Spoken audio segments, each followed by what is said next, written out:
guys, welcome back to Urge. Moving on the Subclass Series into the next subclass, which is the Celestial Warlock. The Divine Soul Warlock. The Life Warlock. Sorry. Something like that. Sorry. The Cleric Warlock. The Cleric Warlock, yeah. If you're new to the Subclass Series or to the channel, what we're going to do is we're going to go through all the abilities gained in the subclass, and then we're going to rate it based on its roleplay value, combat value, and overall class synergy based on how the abilities gained in this subclass improve on the base class. Indeed. Also, guys, we're going to be doing a giveaway here soon. When we hit 5,000 subscribers, we're going to be probably getting pretty close at this point. Yep. Pre-recording this. I hope so. We're trying to guess that we're getting closer by this point. Right. So if you want to be entered in that, please comment, subscribe, hit the like on there, and we'll put you in the running. Non-subscribers will not be eligible. Yes, I'll put the infographic on the screen, boop, so you can see what we're giving away and everything like that. But that's going to be it, guys, for that. Also, we're going to have a lot of new stuff coming out for you soon, so keep an eye on the channel for all that. But we're just going to jump straight into this subclass series with the Celestial Warlock. Started off with your Celestial Expanded spells. You do get some extra fun things. You get Cure Wounds, Guiding Bolt, Flaming Sphere, Lesser Restoration, Daylight, Revivify, Guardian of Faith, Wall of Fire, Flame Strike, and Greater Restoration. Those are all off the Cleric spell list. Yeah, that's a thing. It's on theme. Also, you get bonus cantrips at level 1 with Light and Sacred Flame. They count as Warlock cantrips for you and don't count towards your number of cantrips known. Those are both off the Cleric spell list. Yeah. Okay, now things actually get really interesting.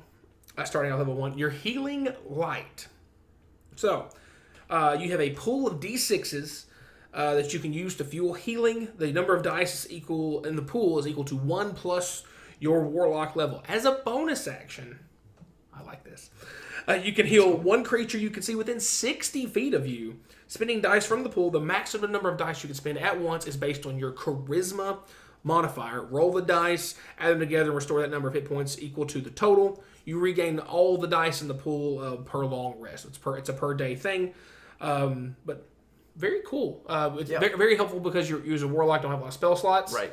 The fact that it scales with your Warlock level. Right, it's pretty good. Makes it for sure functional all the way till the end of time. Always a fan of scaling. Right. Scaling things for sure. They need to. Then we have at level 6, Radiant Soul. You have resistance to radiant damage, and when you cast a spell that deals radiant or fire damage, you can add your charisma modifier to one radiant or fire damage roll of that spell against one of its targets. Right. So you can add a little bit extra damage to those spells. You're not going to get a whole lot of radiant or fire damage spells. Most of them are come off your expanded list, to be honest. Right. So it's going to not be super helpful. A lot of the times, it's going to be adding 4 or 5 damage, probably, most of the time. Yeah. But it is what it is. Free damage is what it is. Yep. Level 10, we have a Celestial Resilience. You gain temporary hit points whenever you finish a short or long rest. These temporary hit points equal your Warlock level plus your Charisma modifier. Additionally, choose up to 5 creatures you can see at the end of the rest. Those creatures each gain temporary hit points equal to half your Warlock level plus your Charisma modifier. Not bad. Pretty solid, I think, actually, just because you're getting temporary hit points equal to your Warlock level plus your Charisma mod, so you're probably going to have... You could definitely have a plus 5 Charisma mod at level 10. It's definitely possible.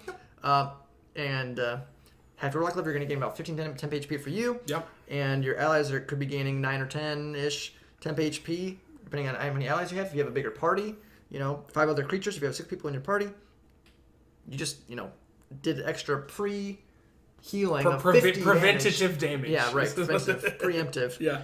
And, it's a nice way to avoid some damage. It'll help you offset some of those lack of spells slots again. Absolutely.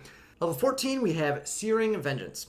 Essentially, when you have to make a death saving throw at the start of your turn, you can instead spring back to your feet with a burst of radiant energy. You regain hit points equal to half your hit point maximum that you then stand up if you so choose. Each creature of your choice within 30 feet of you takes radiant damage equal to 2d8 plus your charisma modifier and is blinded until the end of the current turn. Once you use this feature, you can't use it again to finish a long rest. With it being only until the end of the current turn, they're probably not going to be blinded for much time, just because, if you're rolling your death save and then you wake up, it's only going to be till, the end of that turn. Those are all the abilities gained in the subclass. So what we're going to do is move on to the rating section of the video. And first up is the roleplay value. Again, asterisk as always. When we're talking about roleplay value, we're talking about avoiding combat, non-combat scenarios, interacting with the world around you, interacting with NPCs, combat initiative counting things. Mechanically is what we're looking at here. We're already anticipating you acting out your lore, history, fantasy, acting out all your spells and abilities, all that good stuff. Yeah. Not worried about that. Worried about the mechanics and how this is going to help you avoid combat. What's in the book? So, that being said, if you notice on here, there's not really a whole lot going on in the RP department. Oh. You're very focused on the combat side of things. Yep. You're level 14, 10, 6, and level 1 abilities, other than the light cantrip, are really all combat focused. There are some maybe niche use spells that you can gain through your expanded spell list that could be used potentially in RP settings. But on the RP side of things, it's pretty low focus, I would say. Yeah. It's definitely more focused on the healing side of things in combat. So we went with a 1.5 out of 5, on the roleplay value on there, just because there's not a whole lot of options. And that's sometimes fine, because this is more of a thematic kind of shift than an RP. The very definition of against type. Yeah, you wouldn't normally think of like a holy warlock. Right, it's kind of like an oxymoron almost. It absolutely is. So on the combat side of things, again, if there's not much focus on the RP, there usually is on the combat side, and ta-da. You've obviously got your main thing being your healing light, being able to get some free healing that you're doing. What makes it really good, it does scale with your warlock level. Yes. It is a bonus action to use it. It is a 60 feet range bonus action to use it. And the only limitation on how much you can heal at once is your charisma modifier.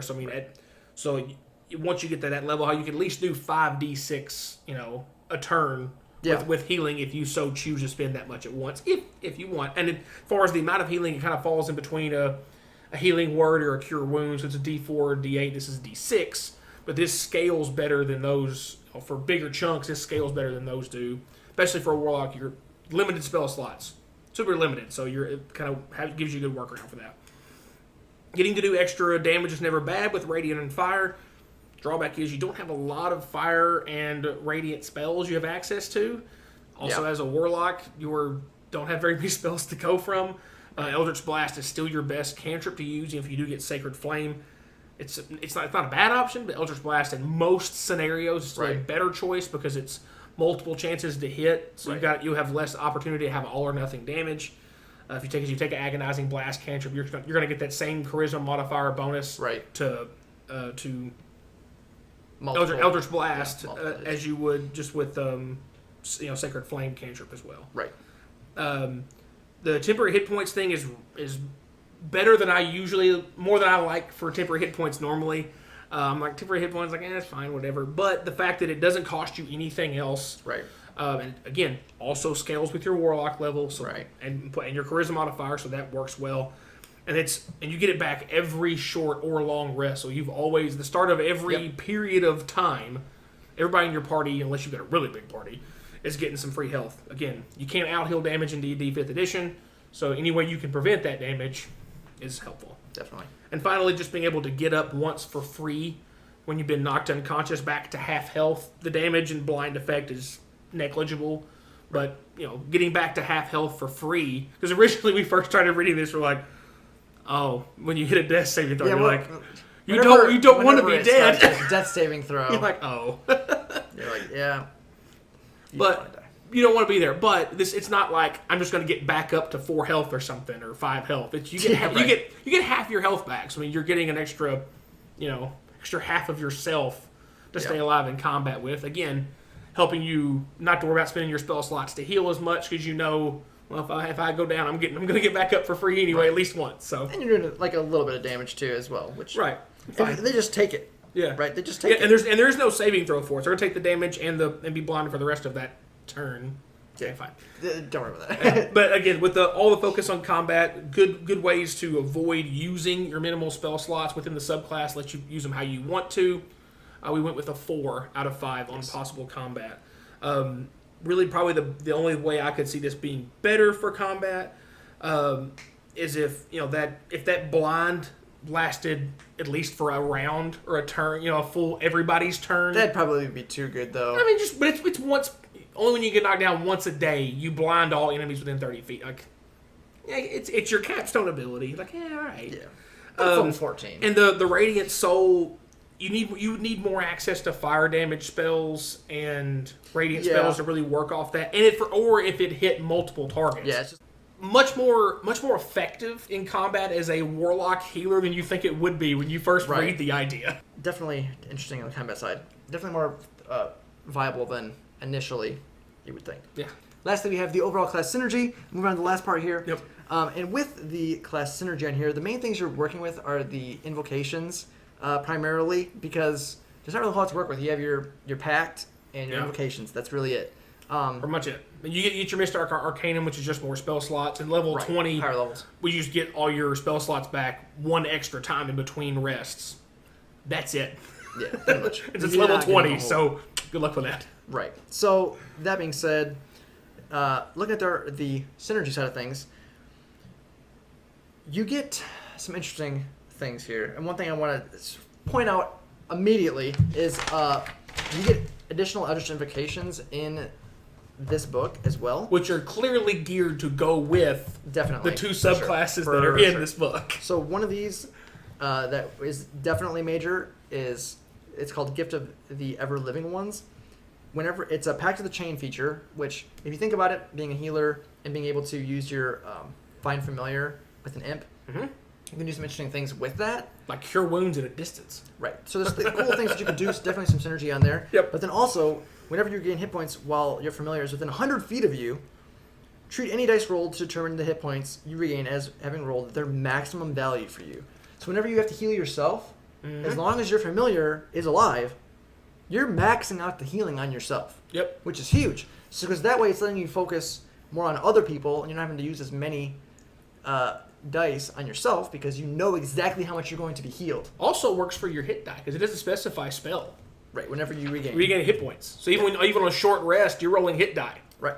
You're getting the max back every time you roll a hit die. On a short rest, even. So definitely some major synergy there, and that's specifically geared towards this subclass. I would definitely say it Definitely. makes the most sense because where else are you going to regain hit points but besides a short rest? Vampiric touch and stuff where you're like ways to steal. Like there's ways to heal as a warlock, but there's not a whole lot. But again, you got at the most 4 spell slots. Yeah, you're not gonna have a lot. So yeah, it is what it is. Yeah. But with some of those invocations, definitely some ones that can synergize well, like being able to go invisible at will. While not super effective, it can help you like kind of drop aggro almost. Like if people are trying to target you, you go invisible. Yeah, you'll break invisibility when you cast a spell or do whatever again. But you can go right invisible again. It says at will. Right. So you can do stuff where you can kind of like drop aggro for a turn. Like if they're starting to focus you or surround you, you drop, you go invisible, you get out of there. There's definitely some things you can do to focus back on allies. And again, those are kind of invocations. It's not really part of this specific subclass, so it's kind of hard to do synergy like that. Right. Just because you're kind of like, well, other subclasses can get those as well.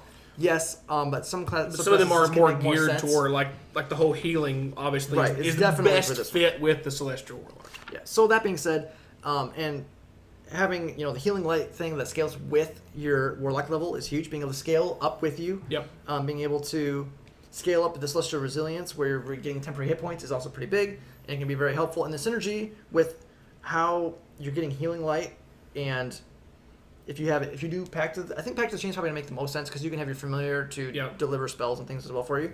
So that can be pretty big with your expanded spell list and the healing light and the Celestial Resilience. There's a lot of inner synergy I think going on between those main things, but nothing too crazy. So we went with a lot of little synergy because there's not much to synergize with. It's kind of the same problem like what the sorcerer has. Same problem that clerics have. There's not a lot in the baseline to synergize with. Yeah. So we went with just a 3.5 out of 5. Yeah. Solid, but nothing really standing out. Yeah. Now, if there was some invocations that were like, if you're a Celestial Warlock, like there's some of these that are like, if you curse a target, it's like, or hex a target, it's like, okay, you're probably talking about Hexblade. You know what I mean? Like there's some things that's like, it might as well just say Hexblade. Improved pact weapon. But that being said, yeah, right. So like some of those things, they're definitely geared towards this, so it's almost like it's included in the subclass. Like the improved familiar, I mean, come on, it makes the most sense of this. It's basically part of the subclass. You just take it. There's no reason not to. Yeah. But that being said, that's gonna wrap it up for this one, guys. So if you enjoyed the video, please remember to like, subscribe, hit the bell notifications so our new videos are coming out. We have that giveaway going on. So again, like, comment, subscribe, do all that great stuff. Make the comments. Get in the comments. Let us know what you think of. Make me laugh. Warlocks. If you played with one, as one, was to hear stories down below. Yeah, because this is definitely one of the more interesting subclasses goes. Anything that goes against type, if you can execute against type very well, usually makes for a very fun character, interesting character to play. Right. If nothing I agree. else. Definitely very flavorful, unique subclass for sure. One of the most unique, I would say. But guys, that's gonna wrap it up for this one. As always, thanks for watching.